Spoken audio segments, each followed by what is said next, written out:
For today's cup of coffee, this came by youngest kid's request because I actually had a 2-part thing all ready to go, and he's like, no, I thought we were doing this other one. She forgot that we were doing the other one. Well, no, I mean, I didn't know that it was written in stone.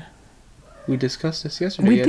We did. But anyhow, I think that he was longing for the writings of Brent Swancer. No, I wanted to hear the damn story. Well, it is a cool story. And this does come from Mysterious Universe and Mr. Swancer. Anybody want a cat that's a whore? Now, quit that. And this is the strange story of the Witch of Plum Hollow. And that's a beautiful title. It really is. Yeah. And so I'm going to try to do my William Shatner impersonation for the opening. Okay. Actually not. Anyhow, Mr. Swancer writes, because he is very poetic, and it is beautifully written. It's just damnably hard to orate. Yeah, my glasses fell. So, guys. He says, there have long been those mysterious people who have drawn to them stories of witchcraft and magic. Throughout history, there have been such people who have populated the cracks beyond what we know, generating enough mystery that they have become imprinted upon the lore of the land. One such person was a supposed witch who has a place in Canadian history and would generate much discussion and wonder. The woman who would become known as the Witch of Plum Hollow has a suitably mysterious history. Wow. So there you go. Here. Cats. We usually throw the cats out. The whore. Anyhow, this lady was born Jane Elizabeth Martin in County Cork, Ireland. And she was born in 1794 to a landowner of English descent, and he was also a colonel in the British Army, and a Spanish gypsy mother. And when she was a young woman, her father arranged a marriage for her, but rather than go through that, she ran away with the man that she loved, and who was also a soldier. His name was Robert Joseph Harrison, and they headed overseas to Canada, settling near Ontario. And they had a baby. It's always good to have the baby. Yeah. And unfortunately, her husband died. Oh, no. And so left her a single parent. A widowed. Yes, Oh, back no. in the 1700s, so that was not a good combination there. No. Now, she did marry again to a shoemaker named David Barnes, and they took up farming there in a little cabin near Plum Hollow. Mm-hmm. They had 9 children together. Stop fucking! No And need for that many. You fuss on me for some of the things that I say. Really, really. Yes. Anyhow, with those 2 children died at a young age. That was one of the reasons that people had so many children back then, because not all of them made it. There was a lot of disease and stuff like that. And Wash your ass. Wash your hands. Wash your hands. Wash your ass. It says it's not known just exactly when Elizabeth discovered her, and they're using supposed gifts, her gifts. And it says that she claimed that her powers had been with her since childhood, and that came from her being the 7th daughter of a 7th daughter, as well as the gypsy heritage. And for those who are not familiar with that, it's, 7th son of the 7th son, and that these people are usually very psychically gifted. Had you not heard that before? No. Well, now you have. And it says that it was at Plum Hollow that she began gaining a reputation as a clairvoyant and soothsayer. And she began demonstrating her gifts after her husband grew tired of farming and left her to raise the children on her own. She has a tendency. Well, it's like there's always been assholes. That's not, It says that she started giving simple fortune-telling services by reading tea leaves. That's always been an interesting thing, the reading of the tea leaves. I know how to do it, but it was just sort of pointless. In my estimation, is yeah. And Coraline, when the old ladies were giving Coraline her tea reading, one of them had it upside down and it was a giraffe. But Yes. really, it was the beldam's hand. Oh, yeah. A big difference right there. Mm-hmm. Yeah. So, the tea leaves, they helped her support her children's.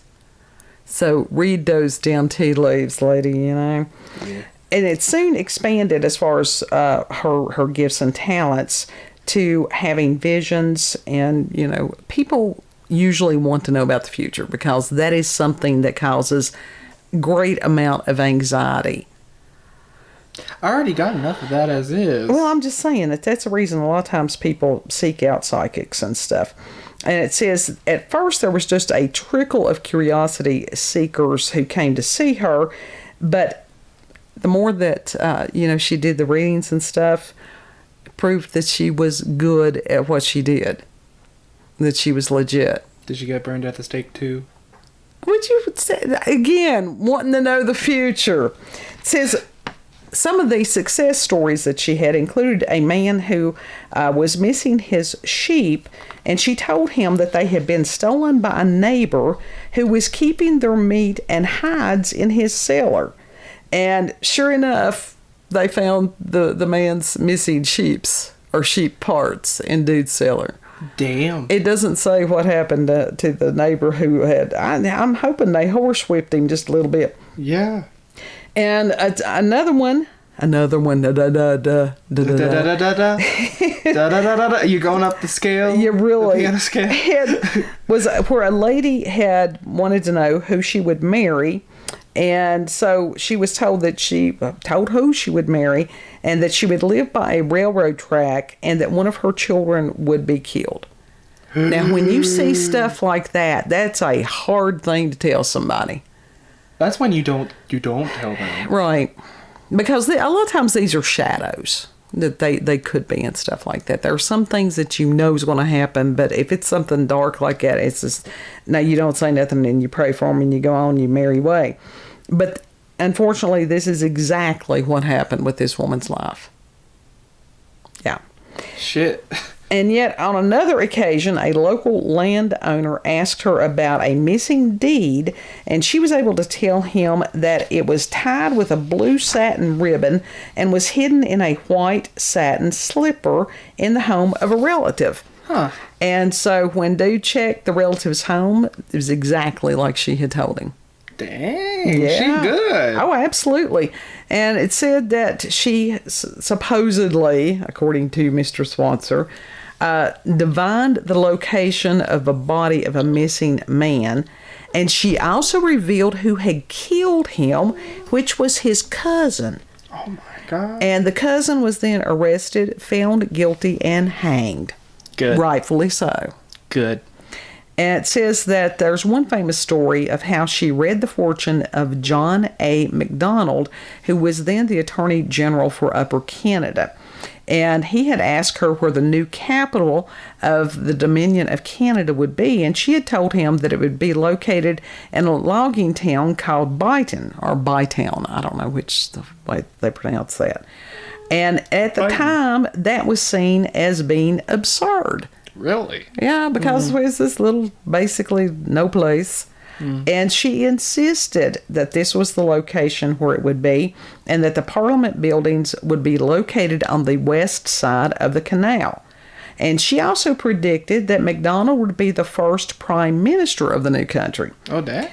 All right, when the Dominion of Canada was formed in 1867, Queen Victoria made Bytown, now known as Ottawa, the capital. The buildings would be located just where Elizabeth had said they would be, and Sir John A. Macdonald was indeed Canada's first prime minister. Wow. So, yeah. Dang. And it Can says, she be resurrected and read our fortunes? I don't know. Sometimes just take it as it comes is the best way to work on that. It says, fueled by her numerous accurate predictions, tales of Mother Barnes' remarkable powers spread, with people traveling from all over the place for consultations, some of whom offered her large sums of money. But in spite of this, I mean, that would be hard. She would only take her normal 25 cents per reading. That shows that she wasn't doing it for the money. Right.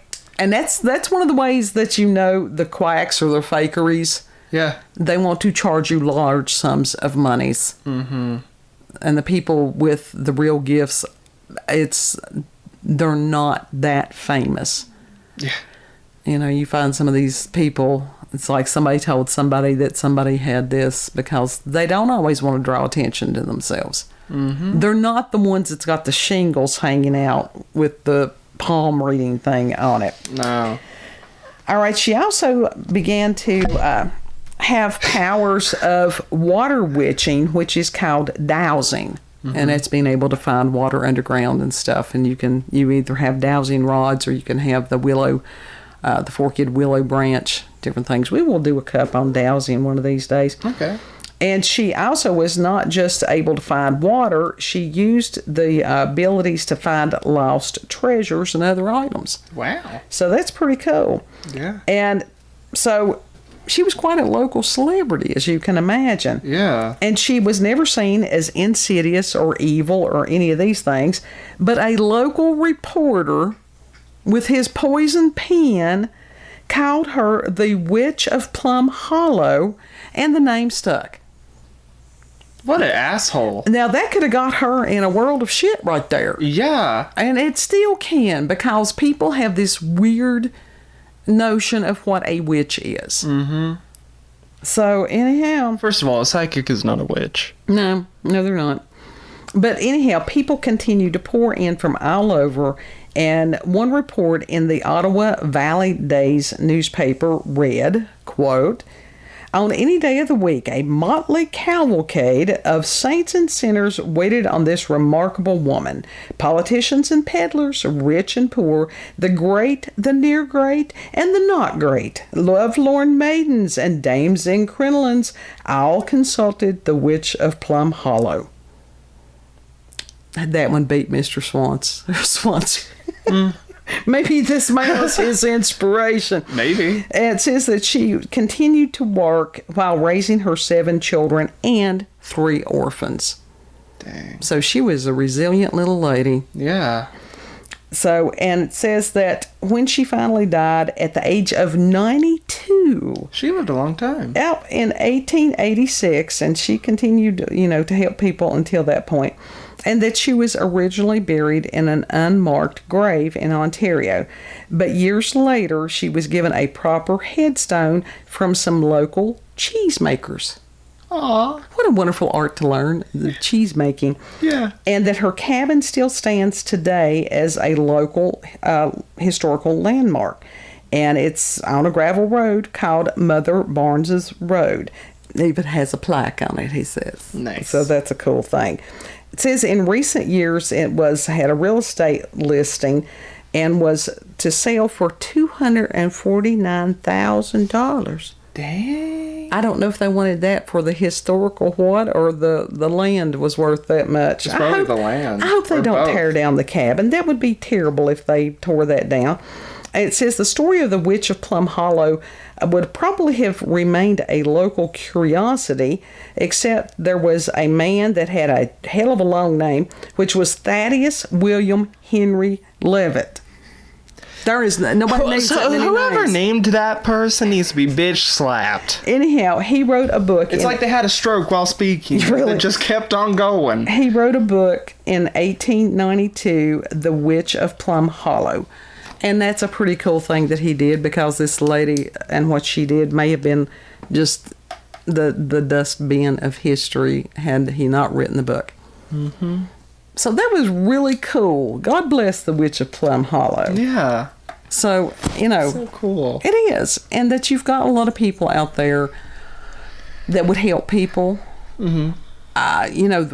There's all this, I don't want to say it's not myth and legend.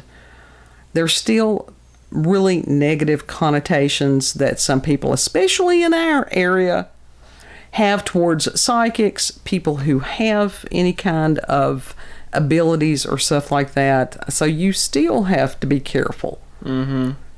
And as far as that They really word, do. yeah, the word witch can still be just as dangerous today as it was hundreds of years ago. The Bible, sadly. Bible belts can be the most dangerous places. Bible belts can be some of the most ungodly places that you'll ever go. Yeah. Which is sad. Mm-hmm. So, anyhow, I like the story of the Witch of Plum Hollow. I like that story too. Yeah. Like, I there's nothing to make fun of there. Like, that's a good damn story. It was a feel-good story. Yeah. I'm glad we did that one. Yes. Yes. Because I think as much stuff is going on in our world today, we need some feel-good stories instead of doing the deep dives into the conspiracies, which you can't say that they're conspiracy theories because a lot of those things have come to pass. Yeah. Yep. So, anyhow, if you've had experiences with the paranormal, supernatural, encounters with UFOs, aliens, cryptids, if you have wonderful local, regional, or family legends like this one, send us an email, cupofcoffeewithscream@gmail.com. And the email address is always there in the description box, so you don't have to sit there and go, my God, that's one hell of a email address. Yeah. It's really not that hard to, but it's there in case you need to. Yeah. Yeah. You can copy and paste it too. Yeah, it's not hard. So. It's not hard. You want me to do my thing now? Go ahead and do your thing. If you like this video, don't forget to like, share, comment, and most of all, subscribe and click that little notification button for little notifications for daily uploads, damn it. I tried. I tried. You did good. It's okay. It's because I fucking took a 2-hour nap and now I'm whacked. It'll be all right. It'll be all right. Thank you all for having coffee with us and pondering. Know that you're loved. And if you need prayer requests or anything like that, you're welcome to email us on that too. We do that on a daily basis. Yes. So, but we'll see you on the next cup. Bye. Hopefully I don't fuck up the ending next time. It's not. This is not a professional thing. We just people. But I can dream. I can dream. We're just people. Bye. Bye.